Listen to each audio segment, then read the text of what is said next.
जगन्नाथ आपण मानकु प्रज्योतिषवाल को स्वागत। भगवान शिवंकर अति प्रिय मास होउची श्रावण मास। श्रावण मासरे जलाभिषेक करिबा द्वारा भगवान शिव प्रसन्न होइथांती। तेणुकरी एई मासरे प्रभु को जल अर्पण सह तांकर प्रिय फूल बा पत्र अर्पण करा जाइथाय। शिवलिंग पूजा करिबा समय प्रथमे जल अर्पण करिबा शुभकर होइथाय एवं तार नियम मध्य रही आछि बहु पूर्वरु। प्रथमे पवित्र नदीर जल बा गंगा जल अर्पण करा जाए, जहा द्वारा महादेव प्रसन्न होइथांती।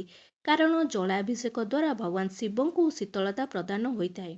जल तांको शांत सौम्य एवं शीतल करने सह भक्तर मन को मध्य शांति प्रदान करे। प्रथमे जलाभिषेक तापरे पंचामृतरे अभिषेक करा जाइथाय।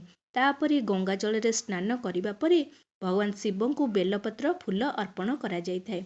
बेलपत्र संख्या सर्वदा 1 3 5 7 9 11 21 51 बा 108 हेबा उचित।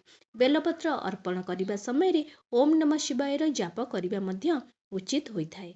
जय जगन्नाथ, नमस्कार।